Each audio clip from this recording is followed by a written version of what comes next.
Assalamualaikum warahmatullahi wabarakatuh. Perkenalkan nama saya Denis Alfaini, mahasiswa PPG Prajabatan Biologi Gelombang 2 dari Universitas Pasundan. Saya akan menjelaskan mengenai koneksi antar materi, pendidikan, dan sosial budaya. Mata kuliah Filosofi Pendidikan Indonesia. Yang pertama, kita akan membahas mengenai pendidikan dan pengajaran menurut Ki Hajar Dewantara. Pendidikan dan pengajaran itu dua hal yang berbeda, namun tetap saling berkaitan, karena pengajaran merupakan proses dan bagian dari pendidikan yang memerdekakan manusia dari segala aspek kehidupannya, baik secara fisik, mental, jasmani, dan rohani. Sedangkan pendidikan adalah tuntunan di dalam hidup tumbuhnya anak-anak. Adapun maksudnya, pendidikan yaitu menuntun segala kekuatan kodrat yang ada pada anak-anak tersebut, agar mereka sebagai manusia dan sebagai seorang anggota masyarakat menyadari kodratnya.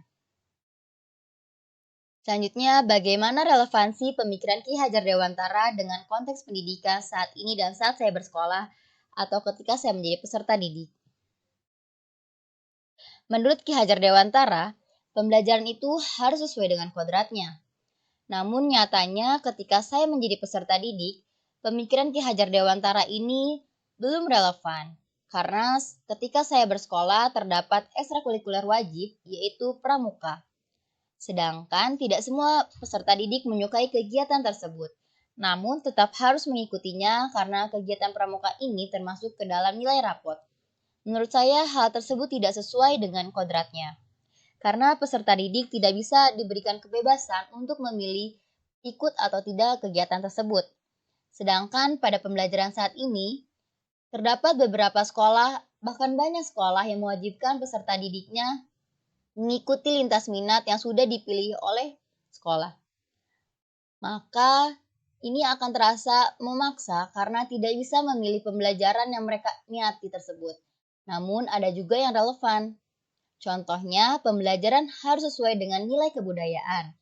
Saat ini dan ketika saya sekolah, buku pembelajaran itu sudah disesuaikan dengan bahasa ibu atau dengan bahasa Indonesia. Adapun pendidikan itu harus sesuai dengan perkembangan zaman. Dan itu sangat relevan karena saat ini pembelajaran sudah menyesuaikan perkembangan zaman, seperti pemanfaatan IT dalam proses pembelajaran saat ini.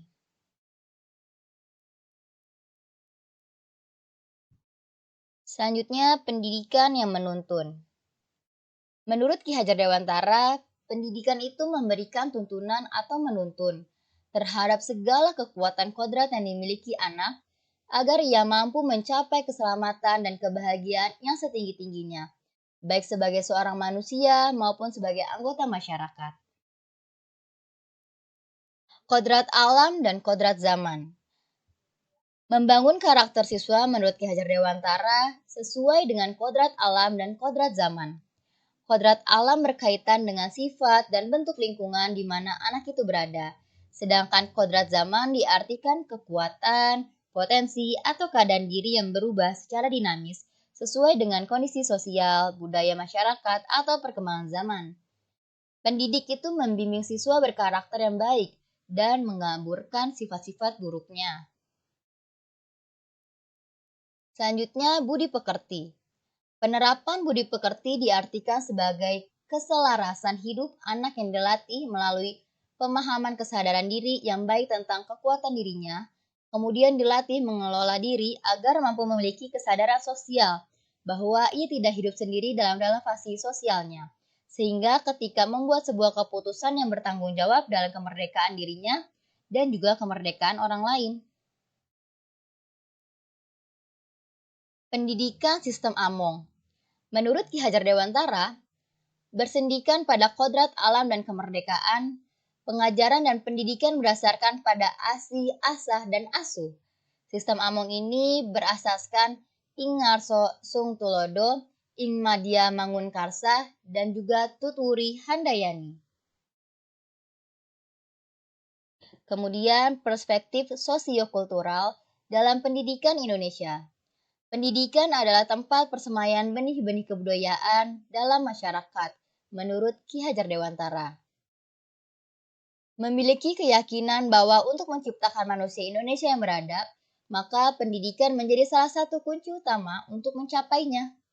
Pendidikan dapat menjadi ruang berlatih dan tumbuhnya nilai-nilai kemanusiaan yang dapat diteruskan atau dapat diwariskan. Kemudian pertanyaan pemantik. Pertama, apa yang Anda percaya tentang peserta didik dan pembelajaran di kelas sebelum Anda mempelajari topik ini? Sebelum saya mempelajari topik ini, saya percaya bahwa peserta didik itu harus diberikan pembelajaran dengan arahan penuh dari guru, agar pembelajarannya lebih terarah dan lebih baik. Kemudian, apa yang berubah dari pemikiran atau perilaku Anda setelah mempelajari topik ini?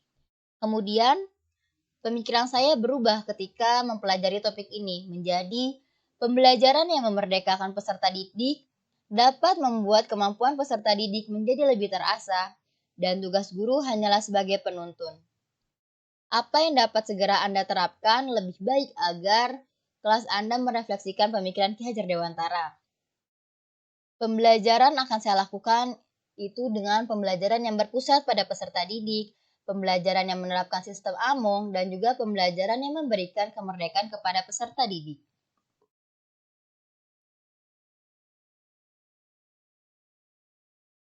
Sekian penjelasan dari saya. Terima kasih sudah menyaksikan video ini.